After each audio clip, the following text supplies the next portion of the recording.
All right, hello again. So in this video, we're going to go over processing a scanned image in Photoshop. Really, it's just kind of the steps that you would process any image or prepare any image for print, but also for maybe for putting it on a website, something like that.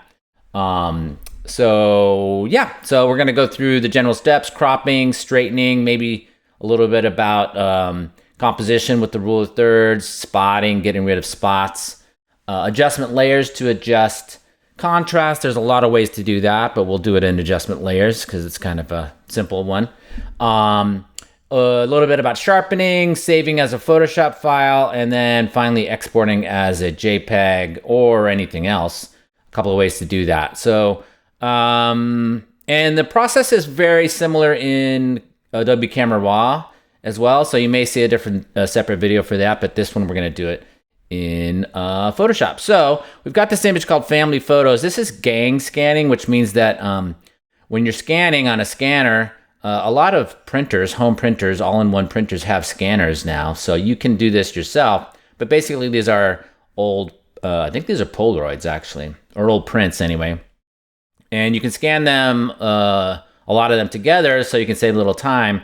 And that's called gang scanning. So what we're going to do is take one of these, crop it, process it, etc.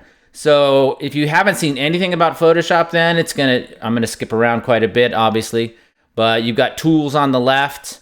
We won't use a ton of those. We don't have to use a ton of those. You've got sort of an options bar up at the top, and you've got some panels on the right. The one that we're usually using is the layers panel over on the right. And that's almost all of it for this one. So, and we'll obviously be using some other tools and things over here on the left. But so what I'm going to do is I'm going to zoom in here a little bit. You can zoom Command plus or minus, or Option scroll wheel actually works as a little shortcut. But I'm going to do Command plus. You can hold down the space bar to move around. We're going to do this image right here. So I'm going to grab the crop tool, which looks like this. It's over here on the left. And these might move around. Photoshop gets updated quite a bit, or you might have a different display. You can also do, I think, 2 columns if you want. But there's the crop tool right there. Also, another side note, anytime you see a little arrow next to a tool like that, that means there's more tools underneath. If you click and hold, you'll see tools underneath. They almost all, maybe all of them have it now, yeah. So if you click and hold, you'll see more tools underneath. But we're just using the crop tool here at first. So the way this works is you just basically click and drag what you want to crop. So cropping means you're going to get rid of a lot of the image, right? So we have 5 images in this image. I don't want all of them. I just want this one. So I'm going to click and drag. And then if you want to resize, you can go to the corners and drag like that. You can also go outside the corner and rotate. I'm not going to do that because I think it's pretty straight. And just drag in from the corners, drag from the sides, and get what you want. So I'm going to crop out all the white here. And then when I get what I want, I'm going to hit enter. Anytime you do something you don't want to do, is you're like, oh, I messed up, you can go Command Z or Control Z to undo that. So if I did Command Z right now, we would go back to where we were. The next step would be to straighten. I think it's pretty straight, so we're going to skip that. But if you wanted to straighten it, you could have done that in that previous step. But I think we're pretty good with that. The next step we're going to do is I'm going to make a copy of this layer just to show you that I like to do that, or a lot of people like to do that, just to make it so that if we're going to change actual pixels now. So you once you start changing the pixels in Photoshop on the master layer, if you want to call it that, the main layer, then you can't really go back. You can step backwards and revert and things, but I want to have a copy of the original layer underneath. So over here is the layers panel. On the right, you've got some buttons down at the bottom that do some things. What I'm going to do is I'm going to make a copy of this layer. I can do that a couple of ways. I could do Command or Control J. I can also click and drag it down to the new layer button, which was right down there, if you didn't see that.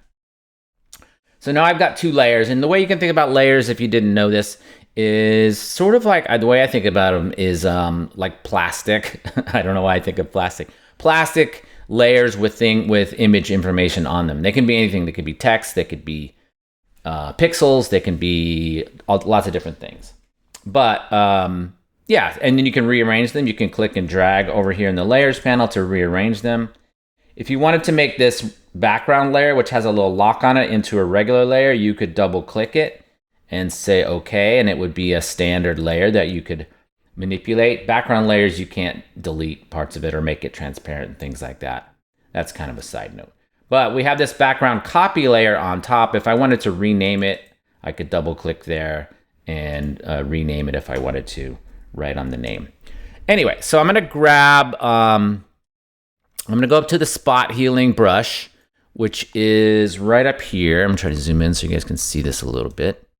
Right here is the spot healing brush, and it's pretty simple to use. So all you're gonna do is zoom in a little bit.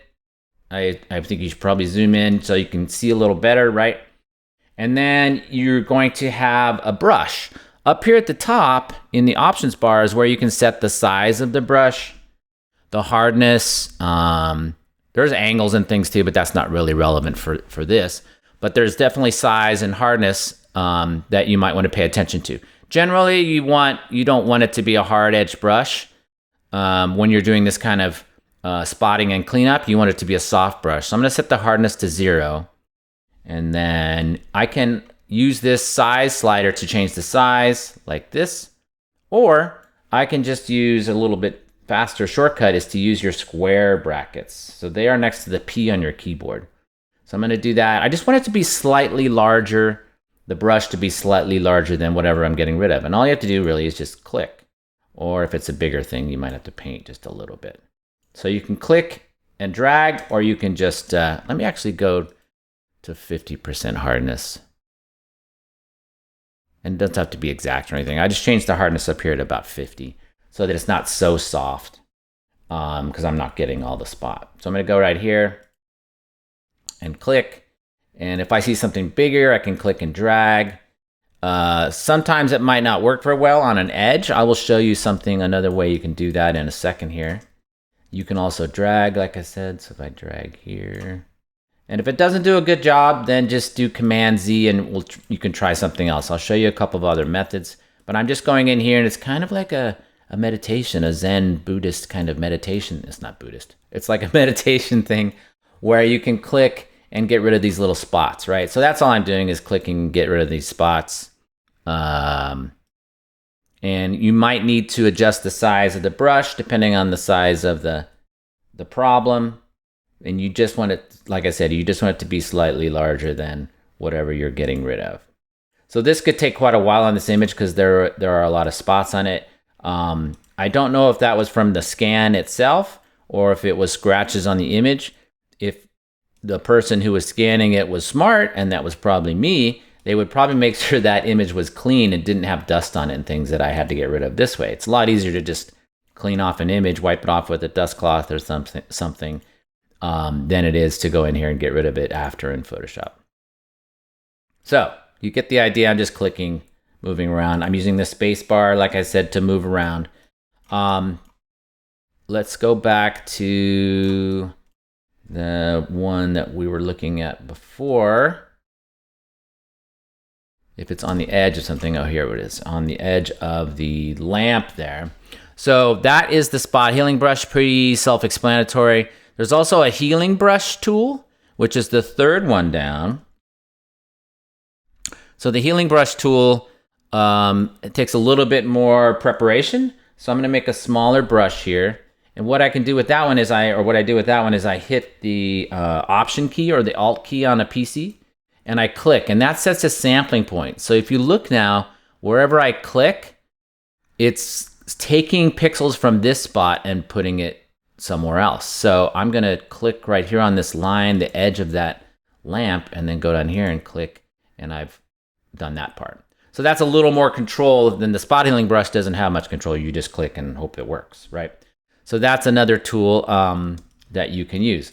Let's say I wanted to get rid of something, and let's see if this works. I'm gonna try, this is the remove tool.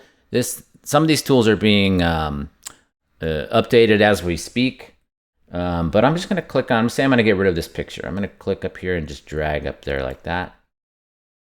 Oh, look at that, got rid of that picture up in the corner. There's the undo. So I did Command Z. Let me back out to show you guys again. Let's say I didn't want this picture up there for some reason. I got the remove tool, which is the second tool down. This one uses some AI and image and machine learning and things. So I'm going to go up here. I'm going to stay inside of that picture, but I'm going to paint right over it like that. And this is a really easy one, right? It's just something on a plain wall, not too hard to get rid of. All right. So that was the remove tool. I think that is about it. I'll show you one more. I'll show you the clone stamp just to show you how fun that one is. I'm going to go in here, and it's similar to the healing brush, but the clone stamp tool right here, it looks like a stamp. Thus the clone stamp tool. And that lets you copy. So if I'm going to go over here on this cat, and I'm going to hold down Option or Alt again and click on the cat. And then I'm going to go up here and just put a picture of the cat on this shirt. That's it. Yeah, that's right. Yeah. And it gives you a preview as you do that. So yeah, use that one at your own risk. You can do some ridiculous things, of course. Of course, there's a million ways to do all this stuff too as well. But I think that's good on the spotting. So if I was really doing this, I would get rid of the rest of these spots. I would not have added an extra cat, but you get the idea, right? Okay, so next we're gonna do is adjust the contrast a little bit. So I'm gonna go Command 0, which is a shortcut to zoom so I can see everything at once. I'm going to go down here to the bottom of the layers panel and click on the little, I call it a black and white cookie. It's the adjustment layer panel. I'm gonna click on, or adjustment layer button. I'm gonna click on that and go to levels. So there's levels right there. It's the fifth one down there. Click on that. And then I get what's called an adjustment layer. An adjustment layer is a layer that makes adjustments, right? It's a layer that makes adjustments. And the good thing about it is it's non-destructive, meaning I can add this adjustment layer. You can see where it says levels there. That's the adjustment layer. And it will affect all the layers below it, but it doesn't actually change them. So I could do this same levels adjustment directly on the background copy layer, but then I'm actually changing the pixels. That is destructive, meaning I'm changing the pixels kind of permanently. If I do it with an adjustment layer, it does not. So I'm going to click on this this left side of the adjustment layer where you see the little, that's supposed to be a little bar graph thing, and you'll see up here on the right in the properties panel what you are doing. So what the levels adjustment layer does is it maps inputs, brightnesses, and colors too, but we're just going to do brightness.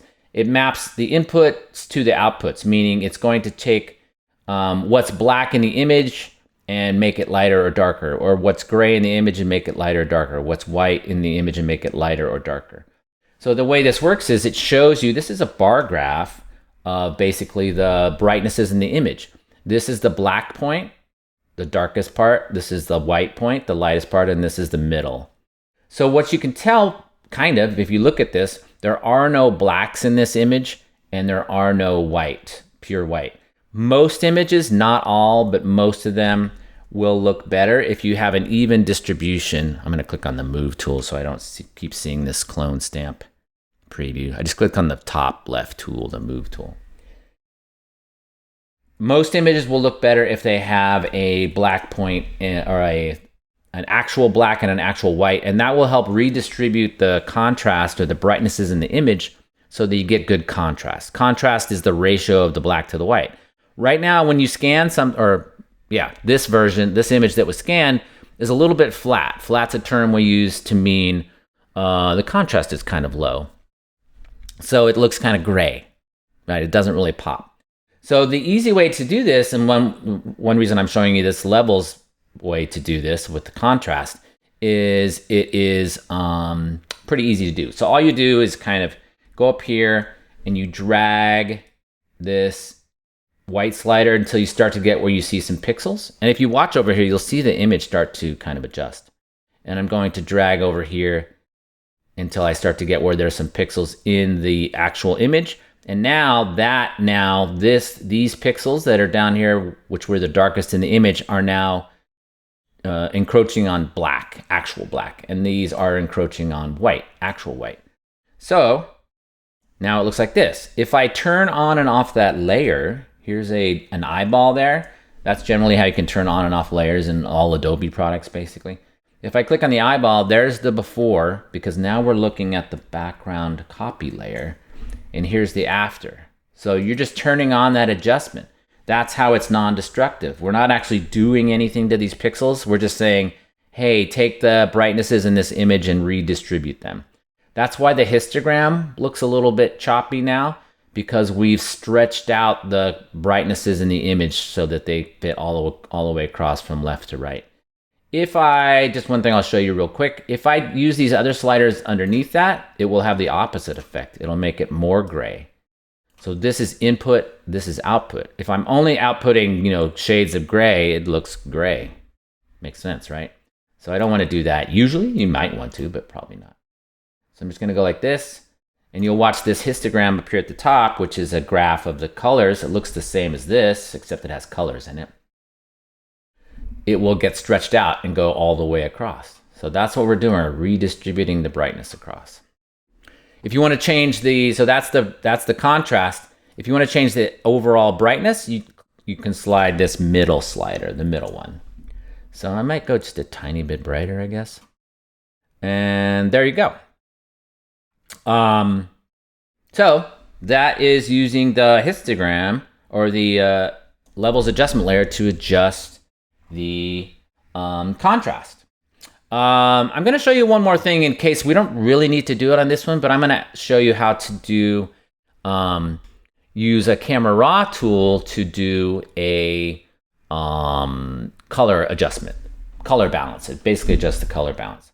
So I'm going to copy this layer one more time, just because I'm going to show you how you can do non-destructive things using the Camera Raw filter. So I've got my background copy layer there, right? I'm going to do Command J or Control J to copy that layer again. I could also drag it to the new layer icon. It would be the same effect, but we're saving a little time. Command J or Control J. All right, so now I've got another copy of that layer. I'll even turn off these two so that you know we're looking at this one. This time I'm going to turn this into an embedded object. So I'm going to right-click on the right-click on the name and say convert to smart object. So this is converting it or making it into what's called a smart object. So this is a pretty cool trick to make this part non-destructive. So I'm going to right-click here, go to convert to smart object, and now I get a little symbol down here in the bottom right. So that means that we're making this object so that we can do other things to it, apply filters and things, and it will be non-destructive. It's sort of a reference back to the layer. Yeah, it's a little bit hard to explain, but basically I can do some things now to this and it's non-destructive. You'll see in a second. So what I'm going to do, I'm going to go up to Filter, and I'm going to go to Camera Raw Filter. So Camera Raw Filter is the same as the processing in Adobe Camera Raw, which you probably will see other videos about, maybe not, probably. And so you can do the same processing in Photoshop that you can do in Adobe Camera Raw, but here it's a filter, there it's not a filter, it's just the processing. Photoshop does a lot more that Adobe Camera Raw doesn't, but this part is from basically identical to Adobe Camera Raw. So I'm going to click on Camera Raw Filter, and then it opens. I didn't notice that opened so fast. It opened up. So this is Adobe Camera Raw Filter, or as a filter, but it would look the same if we open this in Camera Raw. So all I'm going to do is I'm just going to adjust the color balance. So I'm going to click over here on color, right here on the right where it says color, and there's a number of ways you can do this. You can click on this drop down, you can click on these sliders and make it warmer or cooler, more magenta, more green. You can adjust the vibrance and the saturation, etc.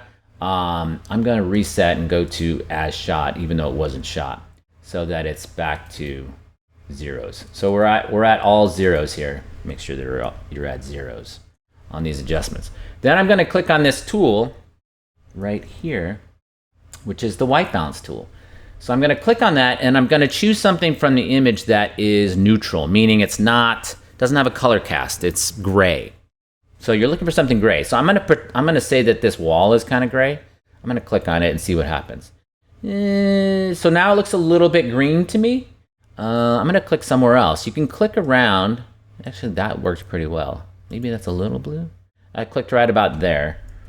And this depends on your monitor too, if your monitor's adjusted or not, or what color lights you're sitting under in your room, or what time of day it is. All kinds of factors play into this. If you want to get really fancy, you'll get a device that goes on your screen to calibrate it. We're not going to that depth, but that is, I'm just eyeballing it from my monitor.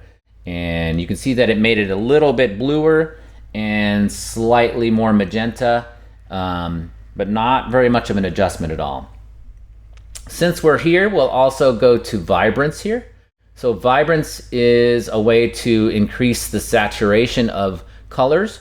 The difference between vibrance and saturation is vibrance won't enhance or make colors more saturated that are already saturated. And saturated, if you don't know what that is, saturated means sort of the purity of the color, the strength of it, how much it pops, how red is the red kind of thing. So I'm going to add a little bit of vibrance just since we're here. And then I'm going to say, so I just did this adjustment here. You can do something similar, but it should look sort of neutral. It shouldn't look like it's too yellow or too green or too blue or whatever. I'm going to say okay. And then that adjustment has been made. You can see now down here now it says Smart Filters and Camera Raw Filter. The reason this is non-destructive now, if I wanted to say, hey, I don't like that, it does look a little bit magenta to me. I'm going to double click on that, and it opens again, and you can go back and make adjustments. So I'm going to go a little bit less on the green because it did look a tiny bit magenta to me. I think that's better. So there is using the Camera Raw filter and a smart object to do that so that it's non-destructive. And there you go. So that was good. And the other thing I can do, since this is now a smart object, is I'm going to sharpen the image. So I'm going to click on this. I'm still on this top layer here. I'm going to go to, and this is basically the last step except for exporting. I'm going to go to Filter and Sharpen. And there's a couple of ways you can do this. There's more than that, but old school, you would go Unsharp Mask and use that. I'm going to use Smart Sharpen just for the fun of it. But you could use either one of these. I'm going to go to Smart Sharpen. And then I'm going to, these are the Smart Sharpen controls. There's a lot of controls in here. You kind of, so this depends if you're going to put this in print, like print this image, or if it's going to be for screen. For screen, what I say is sharpen to taste, meaning when it looks like the way you want it, that's what you do, because that's what it's going to look like if you put it on a website or a web page or something. For print, it's slightly different. You may need to sharpen it a bit more. But I'm going to go to 300% here. I've kind of worked this out ahead of time. So that's the amount of sharpening. And then the radius, I think I'm going to leave it there, maybe just a little bit more, maybe 1.5. I'll try to put some references in. I don't want to go into depth on all these sliders because it would take quite a while. But I'll put some references in for settings to use for Smart Sharpen. And then if I had some noise in the image, which I don't think I really do, but maybe a little bit, I could add reduce noise. Noise are pixels of the wrong color, basically, or brightness. I'm going to leave that the way it is. And I'm going to leave these shadows and highlights the way they are too. So that's if you wanted to do some sharpening in the highlights or the shadows specifically. Then you get to that from this little arrow. I'm going to say okay. And then there's before and after. Whoops, I did. There we go. So you can see it's just a little bit sharper. And then you can also see it has an entry here under the smart filters. So if I want to change my mind, I can double click on that and then I get back to that filter again. So it's non-destructive. If I want to see it without that filter on it or without that step on it, that smart sharpen, I can click and unclick the eyeball underneath Smart Sharpen, and you can see this as I'm doing that. It's getting blurry and sharper. It's like no glasses, no glasses, glasses, no glasses. So there you go. All right, so I think we're done. The only thing left to do is export. So what I should have done a little bit earlier is save this as a new file. So I'm gonna go up to File, and I'm gonna go to Save As. The reason I'm doing this is because if I just saved it, if I don't save it, I'm gonna lose all my work. That's one thing. If I just save it as the file it already was, I'm gonna lose all those other images, right? There was 4 other images in there. So I wanna save this as a new version. So I'm gonna say Family Photos 2, and I'll put that in the same folder. I think I'm lost for, yeah, here we go. I'll put it right there. So now that I did a save as, then I still have my Family Photos, the original. If I go to Open Recent and I go to Family Photos, there's, should open. Let's try that again. There we go. I did the wrong one. There's the original Family Photos, right? So I don't want to lose that because I scanned it, right? If I saved it as after I did all that work, then I would lose some of the original, which I never want to lose the original. So now this is my second version, right? So now we're going to export this. I'm going to show you 3 ways, or just mention 3 ways to do it. One is, and I'm going to pretend that we're going to save this as a JPEG, which is a very common image format. If you're going to email it to someone or put it on a website, there are others too, which you may see in other videos, but I'm just going to pretend we're doing this as a JPEG. Right now, this is a PSD, by the way, Photoshop document.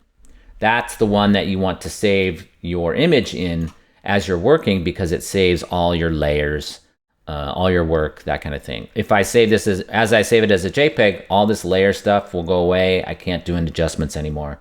I can't reopen Smart Sharpen, etc. All right, so I'm going to go to File, and I'm going to go to Export, first I'm going to show you Save As. I can go to File and Save As, and I could save it as well, let's see. I can't do it that way because it's not that format. I'm going to go save a copy, and that way I can make it so I did save a copy. I could make it a JPEG that way. That's probably not the best way to do it. That's probably the fastest way to do it, but that is one way. The second way, which is the most probably used, I'm going to go to File, Export, and Export As. You see there's Quick Export as JPEG. That will export as your export preferences settings, but I don't know what those are, so I'm not going to do that because I don't remember what they were. So I'm going to go to Export As, which will give me a chance to adjust those settings. So here in this window, you can see that you can export different sizes if you need to. That sometimes happens with website design, app design, things like that. You need different versions, different sizes. You could do that all at once if you wanted to. We're not going to get into that, but you could. Up here at the top, you can pick what kind of file you're going to export. I've got PNG, JPEG, and GIF. All those are generally used on the web. We're going to stick with the JPEG. There's a quality slider. This one is kind of a big deal. So I'm gonna zoom in here a little bit. You can click right down here to zoom in. I'm gonna zoom in even past 100% so that I can see the details and things. As I turn this quality slider down, right up here on the top right, I put it at the bottom, which is 1. It's weird, all the scales are different on these export sliders, but it kind of goes from low to high quality. So this is a JPEG, which is a lossy compression, meaning it throws out information to make the file smaller. So over here is where it says how big the file is, 46.5 kilobytes. You can see it got pretty bad quality, right? If I go all the way to the other end, 7 in this case, now it's 1.7 megabytes, which is a lot bigger file, but the quality got better. So when you're doing optimization or you're a production assistant or something on a website or whatever, one of your jobs might be to optimize that image, meaning making it look acceptably good, but also as small as possible. So as I slide to the left, this gets smaller, this looks worse. As I slide to the right, this gets bigger, this looks better. So usually on a JPEG, you can be somewhere at the middle It depends on the image. That's why it's not like an automatic number. But usually you can be somewhere near the middle or slightly above the middle. So I'm going to go to 4. Let's go to 5. If I go, trying to go to 5. There we go. I go to 5. It's 225 kilobytes, which is pretty small for that big of an image. And it looks okay. I'm zoomed in, remember? So I'm going to go back out to 100 and see what it looks like. Yeah, looks pretty good. I could also, down here, I could change the size if I wanted as I export. I'm not going to do that, but I could. All I have to do is change these numbers. So these px is pixels, so I could change this to 1,000. Actually, let's do that. Let's go 1,000 here. So I just put in 1,000, so this goes to 750, and it's doing the scale calculation for me. And then you can leave this resample as automatic because it should do a good job with that. So that we're going to resize this to 1,000 by 750. It doesn't have to be 750, but make it 1,000. If you're following along with this, make it 1,000 on the width. The canvas size is slightly different idea. It's sort of your work area. So right now the canvas size and the image size are the same. We're going to leave it like that for this one. You can also include metadata if you want, like copyright and contact info. There's not any metadata in the image because it's from a scan, but you could do that if it was from a camera. And then these last two you can leave on if it's going to a web page for especially. Convert to sRGB is probably the most popular. It's called a color space, and we could do a whole day on that. We're not going to, but that's the typical color space for web pages and monitors for looking at websites and things. And then embed color profile is a description of the color profile of the image. You could leave that on there. It adds a tiny bit of file size, but it could come in useful if somebody else opens the image. I know that was a lot of information, huh? Basically, all I did was I went up here and I changed the format to JPEG. If it wasn't, I put the quality at 5. I changed the image size to 1,000 wide, and then I let it adjust the height. And that's all I did. Yeah. So I'm going to click export. And then I'm going to get, so that's going to give me the smaller file. You can see now it says JPEG on it. So I'm going to save that as, family photos to small. Or actually, just put the pixels on there. 1,000 px. That's not 1,000, Mark. That's 100. 1,000 px. And then I will save it in a new folder. We'll call it family photos. So it's important to know where you're saving stuff. I've not been paying attention enough today. So I'm going to say save. And then it is saved. So it disappeared, right? I didn't see it go anywhere or anything. We're back to our PSD file.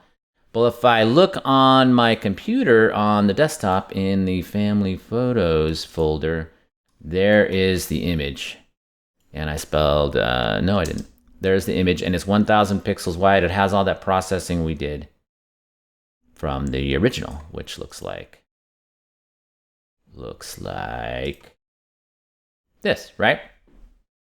Okay, so that's the second way to export. I'm just going to show you the third way, and I'm not going to really go through it, but because this could disappear at any time. The third way would be, so I'm back to my PSD file. I can tell that because it says PSD right here.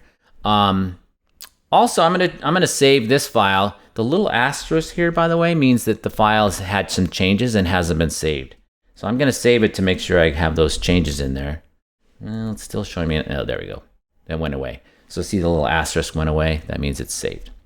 All right, last way to save out, and then we're done here. I'm gonna click on File, Export, and then there is Save for Web Legacy, which I always joke sounds like a cool movie, like Save for Web Legacy, like a Spider-Man reboot or something. I don't know. Save for Web Legacy, and I click on that, and you get a giant dialog box that looks intimidating. But what's pretty cool about it is, and it's been around forever, and Adobe keeps saying they're gonna get rid of it, and they don't, I think. So you may not be here next time when you look at this video. But the cool part about it is you can see 4 different versions at a time, if you want, of the image. So here's the original, Here's a GIF version, which you wouldn't do a GIF out of this image, but you could. Here's another GIF version, but if I go up here on the right, I can change to different types of images. There's also two kinds of PNGs. There's a WBMP, which is another format that's somewhat popular, I guess.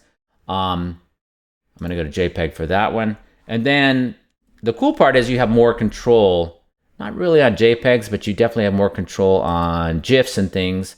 There's a lot of different formats in here. You can also do PNGs. You could do that on the previous one as well, but let's say I did PNG 8. And then you can see what they actually look like compared to each other. So I could go here and do the JPEG trick and change the quality to really low. And if I zoom in here, you'll see that the quality has gotten bad compared to the original. So lots of more options, especially for GIFs and things like that. So if you are going to do a GIF or maybe a PNG, you might want to go to this other dialog, which is called Save for Web Legacy. It shows you the color palette. You can resize the image right here if you wanted to. It also lets you see animated GIFs as you export them and play them. So you can do all that stuff inside of here. But that's fine. So I'm going to click cancel because I'm not going to save it that way. We already saved it out using the second method, which was File, Export As. All right, I think that is it. So hopefully that helps a little bit. Sorry that was a lot of information and pretty quick, but you can watch this video over and over and over, especially when you're tired and you can't sleep. That will help you with that. But I think that's it for this one, and I will talk to you again later.